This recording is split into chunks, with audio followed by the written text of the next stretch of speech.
Hey everybody. Thank you for tuning into my YouTube channel. This is Eve West.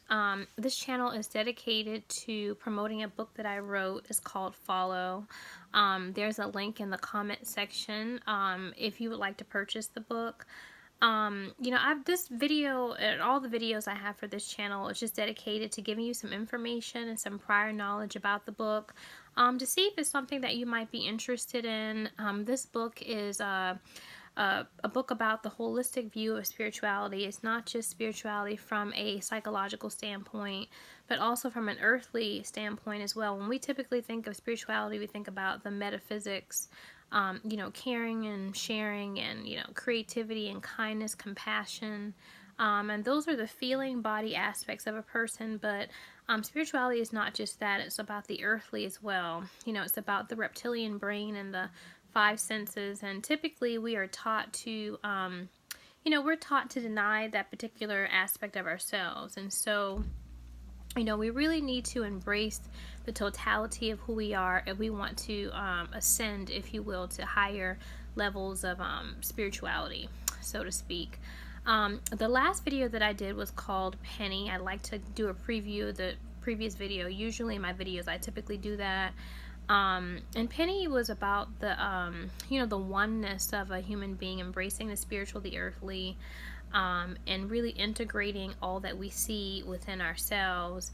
And I really wanted to apologize as well, because I may have offended some people in that last video, because I talked about the suppression of our earthly aspect and how being suppressed with our earthly as an ego and physical reality causes an imbalance with our astral self, with the self that we escape to every night. When we go to sleep, we leave the body and we shed our different concepts of the matrix.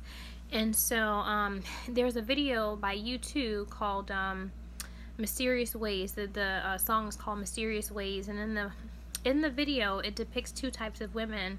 It depicts women who are wearing burqas, and then a woman who's dancing provocatively as a belly dancer in front of the moon. And so I use that example as a way of showing that whenever you're suppressing your earthly self, that actually you act that out in debased ways on the astral realm.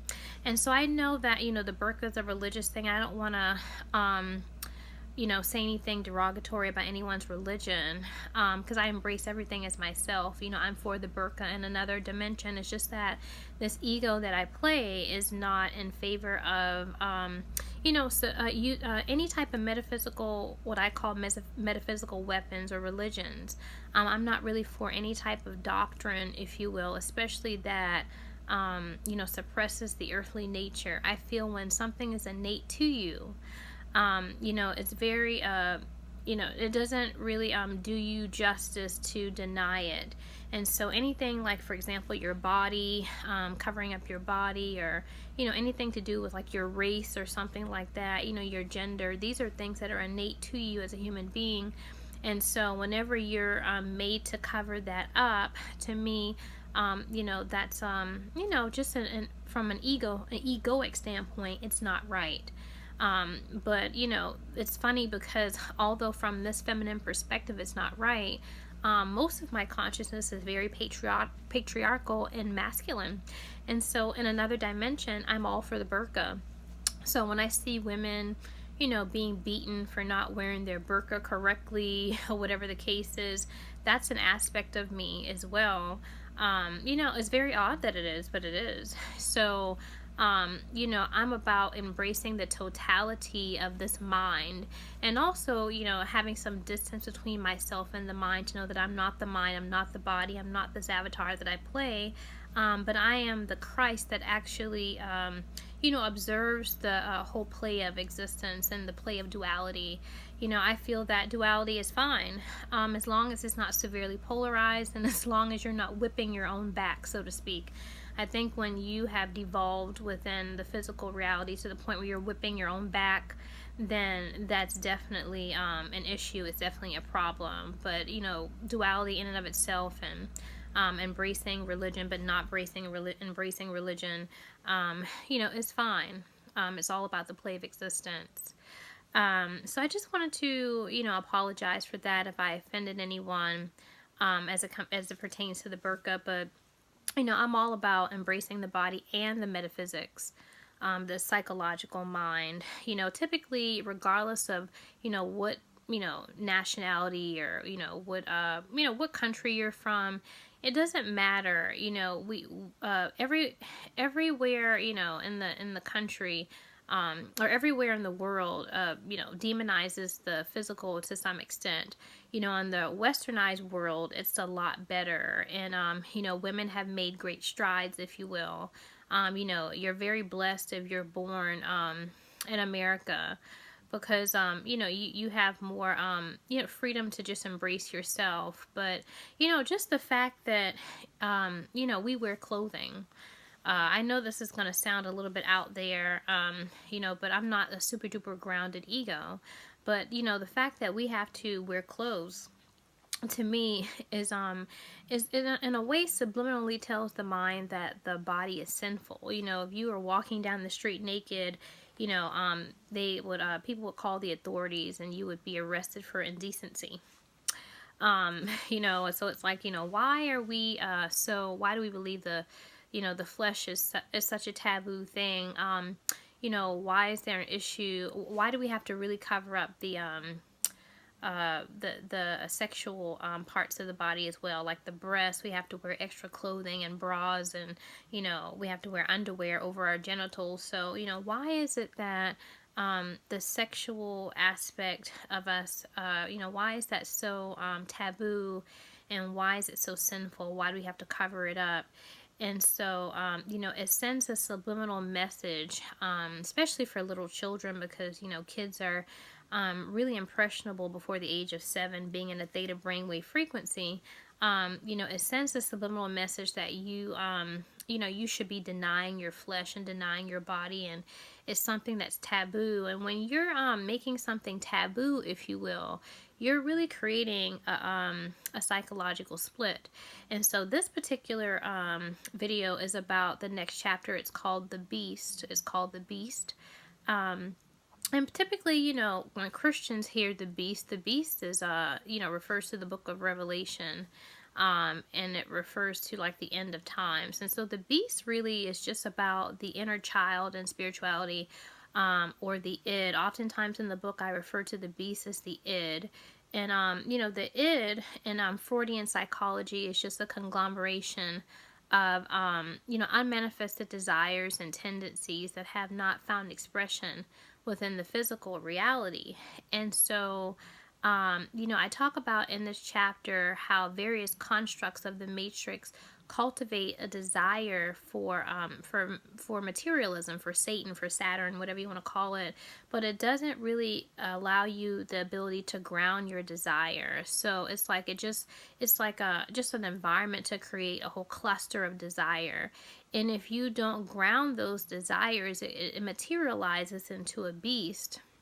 And so, you know, you think to yourself, well, you know, what do you mean by that? Well, you know, everything in balance is supposed to be, you know, balance is about give and take. You know, this reality is not about you being totally selfless or totally selfish.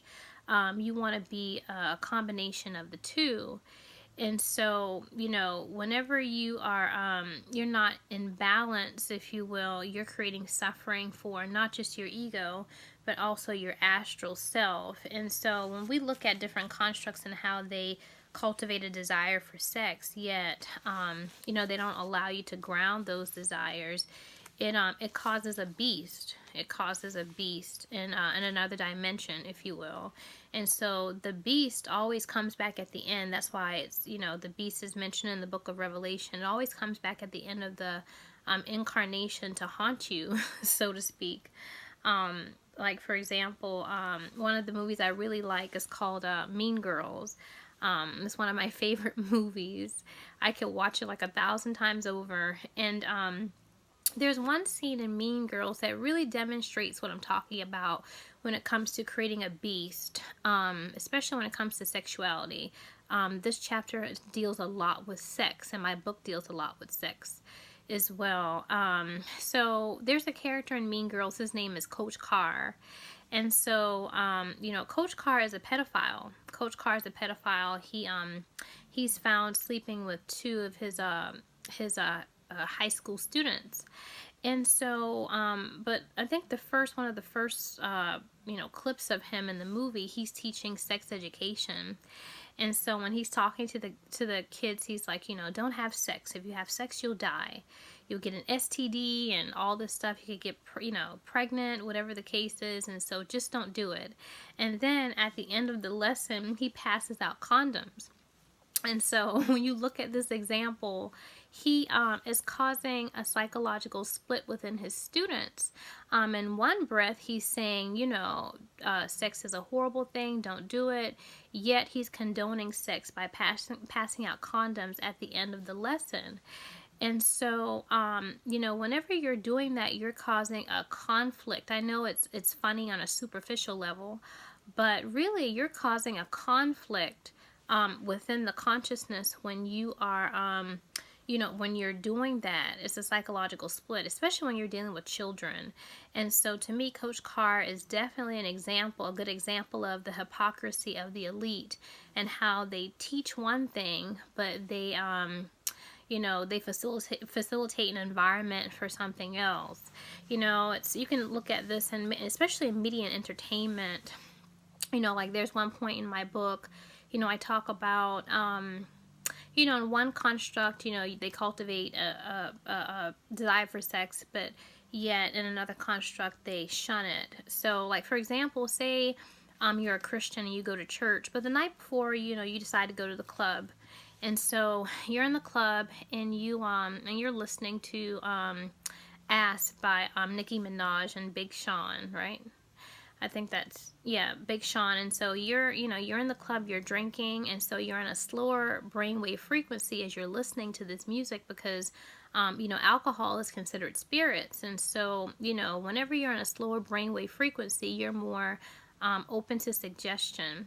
And so, being drunk and listening to music like that, being in a slower brainwave frequency, in a hypnotic state, if you will, you might have a one-night stand, you might go home with someone, or at least, you have thoughts and feelings, strong feelings about, wanting to have sex or whatever. And so regardless of how it pans out for the night. And so the next day you go to church, and you are, you have to kind of switch your consciousness psychologically. So the night before you were, backing it up, if you will, to Nicki Minaj's Ass.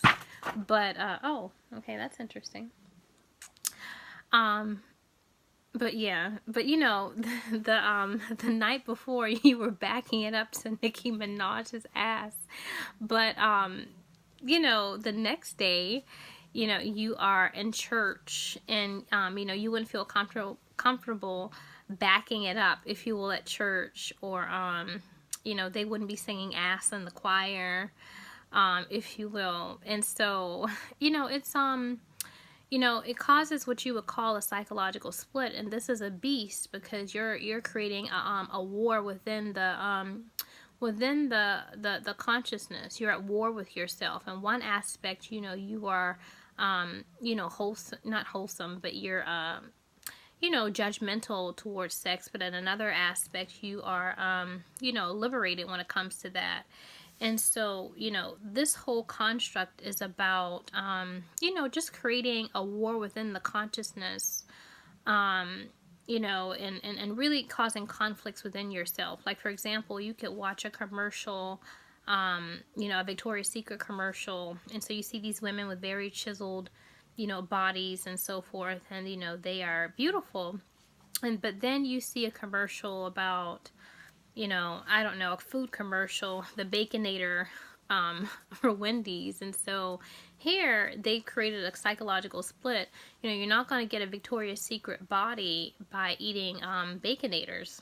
So as a result, you really are causing a conflict within a person by sending these mixed messages, and really you don't think that it's affecting you much, because we're taught to filter out a lot of things, but your mind encompasses all things. And since your mind encompasses all things, there is an aspect of you that covets certain things that you cannot have. And so it's always important to realize that, you know, at the end of your incarnation, you have to bring everything into you. It's not just about your ego, but it's about the opposite of you as well. And you always have an opposite. So if you are, you know, really kind, then you're really mean in another aspect. It's all about balance, if you will.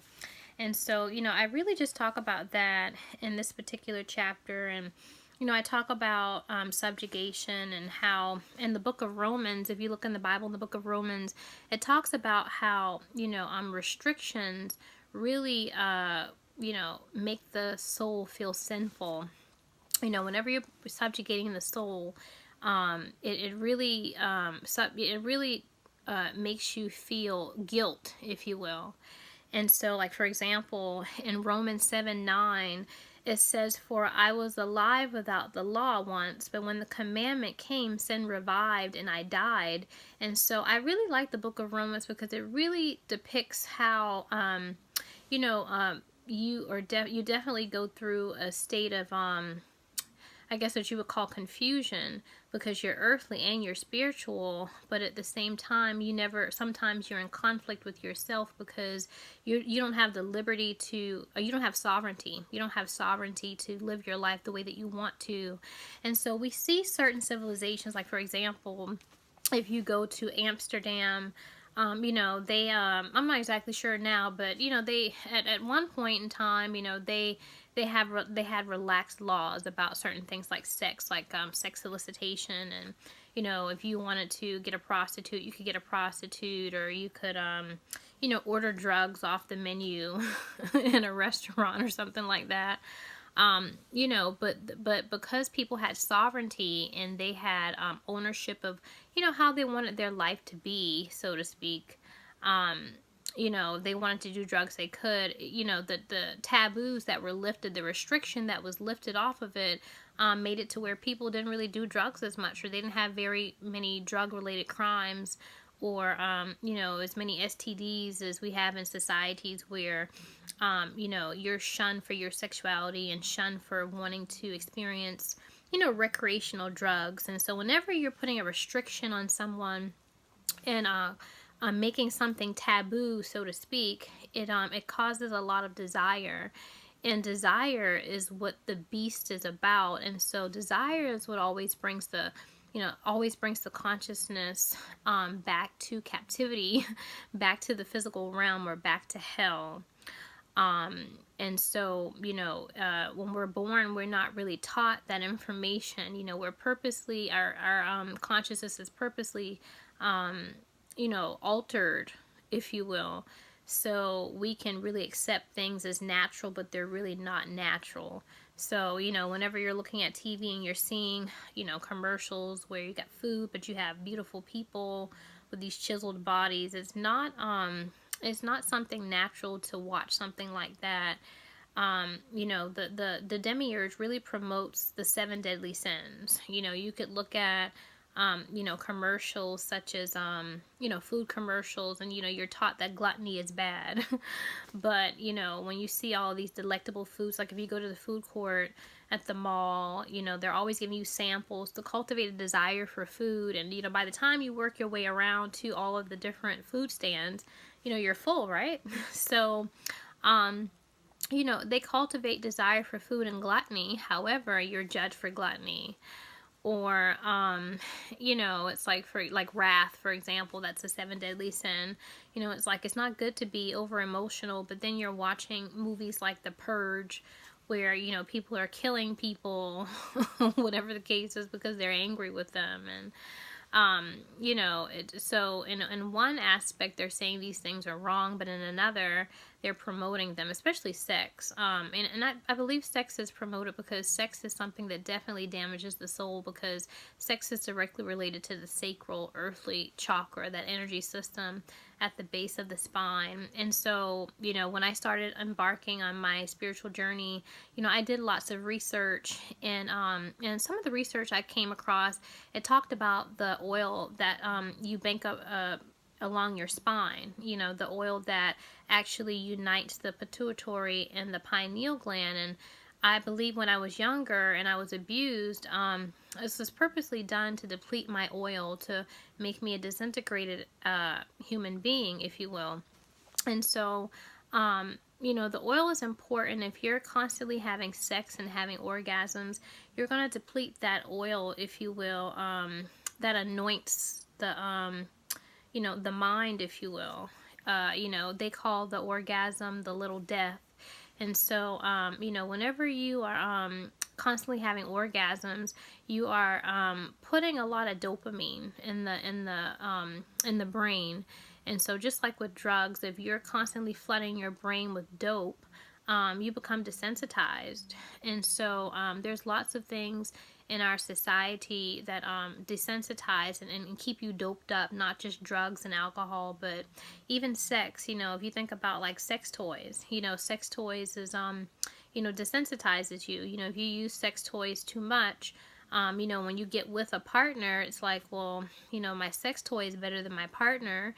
And so that you're always going to get gratification with that sex toy.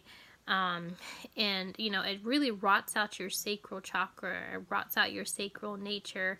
And so if you do, if you are copulating with someone, you have to do and push the envelope a little bit further when it comes to your sexuality, because the sex toy has desensitized you, because that it guarantees an orgasm every single time. So they're all about preventing the rising of the kundalini, if you will. Every time you have an orgasm, you have a little death, and so you deplete the oil. But if you were able to bank your sexual and harness your sexual nature, then you would have enlightenment. But this whole construct is about cultivating a desire for sex and looking at sex in a taboo way. So, you can want it. You can want it more. We all want what we can't have. I mentioned in one point in my book, when I was looking at things when my third eye opened, and I looked at things from a very insightful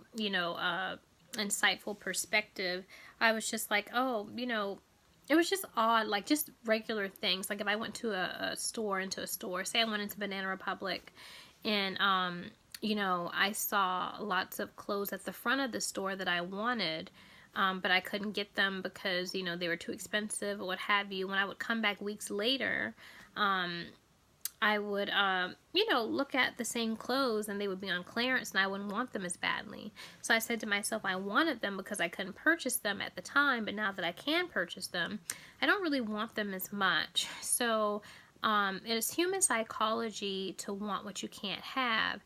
And so all of the constructs of the matrix are used to create those wants and those desires that materialize into a beast. And when it materializes into a beast, by the end of your incarnation, you go through a crucifixion. They call it the awakening, but I call it a crucifixion.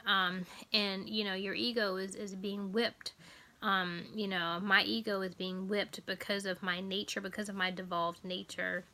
And so, I didn't really want to talk about it so much on film because, I didn't want to restrict this video, and so forth. But, there's lots of examples I give.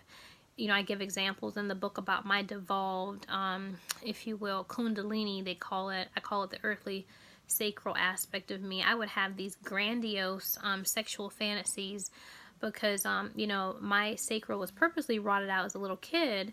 But when I got old, when I embarked on my spiritual path and I started to experience crucifixion, it was interesting how my kundalini, came back. It was very filthy, and I would have these grandiose fantasies, sexual fantasies, and these grandiose thoughts about sex, and I would say to myself, it's just as weird.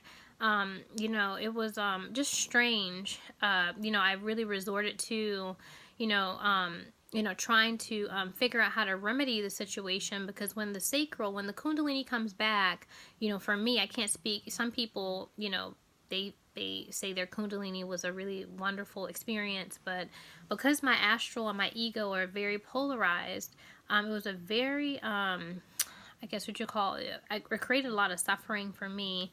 And so, you know, I had a very extreme surge of sexual energy and just horniness, so to speak. And so I was trying to figure out ways to kind of remedy that. So I was thinking about doing like a herbal, you know, supplements like casterberry. I heard that Buddhist monks use that you know, kind of balance, if you will, the sexual, you know, feeling, urges, if you will. You know, but my mind would constantly be on sex all the time, and I would say, wow, that's very strange. But this is what happens because, you know, my Kundalini was really suppressed when I was a little girl, you know, with sexual abuse and that type of thing, and I was desensitized in that area. And so the Kundalini always comes back at the end of the incarnation, and not only did I experience a lot of sexual, you know, just a surge of sexual desire, but I also experienced, you know, anger, a lot of anger. And so, you know, my sexual astral self was really angry with me. And so, you know, I had to kind of find ways to channel that anger. You know, there's a scripture in the Bible that says you have to be wise as serpents and innocent as doves. And so there would be days I'd be very angry, but I couldn't really let that spill over into my, I couldn't let it spill over, if you will, into my everyday life. And I couldn't take out those frustrations on people. And so I had to, you know, learn to find ways to release that, you know, to exercise and try to put myself back in my body and ground myself. You know, it was just a little bit difficult. Well, it was really difficult, not a little bit. It was really difficult to deal with when the earthly sacral aspect of myself came back. You know, and I talk about in other videos how, you know, when I look at the feminine spiritual, I think about, and according to my religious program, I think about Jesus and how depictions of Jesus during the crucifixion, he's between the two Marys. Which represent his nature. His mother, it was, you know, his nature as an innocence when he was born, and then then you have the other aspect of him, which is his, what I consider to be his twin flame or companion, Mary Magdalene. That's why he cast 7 devils out of her. And so you can see that that his Kundalini, you know, came back at the end of his incarnation to crucify him. It crucifies the feminine perspective, the spiritual perspective of the ego. And so, you know, it saddens me because I was never taught these things. You know, I was never taught about energy systems and chakras and the Kundalini and the sacral and how the universe is within us instead of without. You know, I really became really angry. My Kundalini was very angry, you know, just with a number of, you know, different things. Like, for example, one of my friends on Facebook, he had a meme on there, and the meme was like, you know, since the sun gives light to the earth, why is space always depicted as dark? And so, you know, that just goes to show right there that the universe is within us. You know, we've always been taught that it's without, but it's within. It's not something that's external. And so, you know, when I had teachers teach me about the universe, you know, they didn't know what they were talking about. You know, it's very important to, true knowledge is within your experience. It is. It's true knowledge. If it's not true knowledge and it's not within your experience, then it's just a belief. Really, that's what it comes down to. So when I was, you know, being taught about Venus and Mars, you know, those people had never been to Venus. They'd never been to Mars. According to, you know, astronomy and, you know, we can't get past the moon. So, you know, how can you really say that what you're saying is within your experience? You can't really speak about it in integrity, because you're just going off of what someone else told you. And so the Kundalini represents truth. And so whenever the truth comes back, it's very angry because it knows that it has not been honored and it's been lied to. So, you know, I really started to see how the constructs of the Matrix really, you know, just really lied to my consciousness and made it believe a whole bunch of things that was detrimental to, you know, to experiencing reality in a fun and playful type of way. You know, it's kind of like, one example I used to use with my kids when I taught, there was a book I used to teach. It was called Parallel Journeys. And this is a book about a man who grew up in the Nazi youth and a woman who is a Holocaust survivor. I really like the book because it gives both perspectives about the Holocaust. It's not just the victim, but it's the victimizer. And I think that until you have the totality of a story, you can't really quite understand it and prevent genocide from happening again. But, when I taught the book, I taught a lot about propaganda and how the Nazis and Hitler, they facilitated a matrix that dominated the reptilian brain. And so, they were able to push their agenda and, use the metaphysical weapons to target the mind instead of having to use force all the time. They used force, they were bullies, of course, but most of the work was metaphysical. So they didn't really have to do a whole lot of work to get people indoctrinated into their philosophy of Nazism. But Alphonse Heck, the man that grew up in the Nazi youth, the Hitler youth, he talks about the conditioning and being conditioned ever since he was a little kid. And so to me, it's like, when you descend from your mother's womb, you are descending into lies. And so as a baby, this. That's why babies come into the world crying. They're like, okay, I'm whole, but I know that eventually my consciousness is going to leave me and I'm going to be affected by all these constructs in the matrix. But, say, you're born and, everyone is telling you the sky is blue, so, in your familial structure, your family is like, the sky's blue. And then you go to school and you're taught the sky is blue. And, at church, the sky is blue. On TV, the sky is blue. But what if the sky isn't blue? What if the sky is, what if it's red? What if it's really red? But you're taught that it's blue. It would be very hurtful to find out at the end of your incarnation that it was a total lie from the very beginning, and so it would cause a whole lot of resentment and a whole lot of anger. And so that's how I compare the Kundalini when my Kundalini started to resurface. So the deactivation became reactivated, and it really just kind of demonstrated how my psychological mind was whipping me, how my psychological mind was whipping me for all the lies that it had been told, if you will, and just trying to kind of reconcile the other dualistic aspect of myself, reconcile that back to me, and integrating those aspects to me, because the first inclination is to really judge it, because crucifixion is painful, but the powers that be, they get a really good meal off of seeing the consciousness suffer. But when I look at aspects of myself that I wouldn't, be proud of as an ego, it's fine for me because it's just the play of existence. But, I don't agree with the unconscious aspect of me intentionally and purposely and methodically crucifying the ego for, being the opposite of it. It's like there's two aspects of me. One is this, metaphysical, spiritual, kind, nurturing person. But then there's a very sadistic and evil astral aspect of me. I'm very polarized. So, the unconscious aspect of me is conscious of this ego. So whatever I'm not conscious of is conscious of. And so, I consider it to be consciously crazy, if you will. Why would you lie to yourself? And make yourself so polarized, so to speak, and just create suffering and whip your own back, so to speak. So I kind of see my unconscious astral self just angry at its ego. And so to me, this masculine aspect of me, I consider my husband. I have a husband who beats me, pretty much. That's how I think of my astral self, of a husband who beats me. And it gives new meaning to the term, the phrase being a son of a bitch. So I keep a very detestable unconscious aspect of myself alive.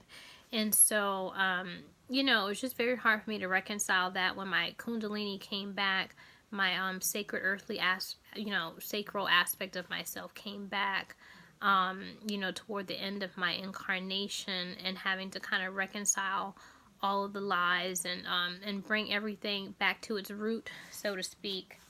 Um, you know, so that's pretty much what, you know, what the beast is about. Very sexual. It's a whole lot about sex.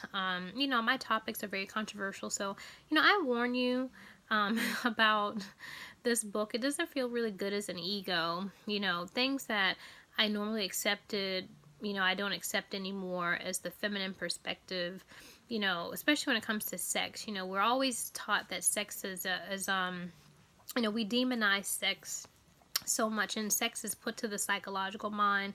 I mentioned in one of my other videos that I followed a mystic, a spiritual teacher named Sadhguru, and, you know, he talked about how when you put sex in the psychological mind, you've perverted it. And so everything about sex is psychological. You know, thinking about the types of condoms you're going to use, or your type of contraception, and, you know, just even having to put on a condom, you know, actually causes a conflict within the moment. You are in conflict with your feeling aspect of yourself, and then you have to switch to a psychological aspect, then back to your feeling aspect.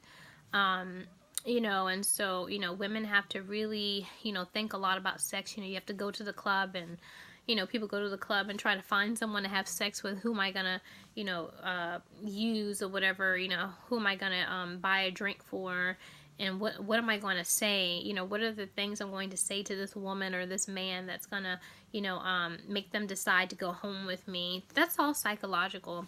And, you know, sex is not supposed to be about the mind. It's supposed to be about the body.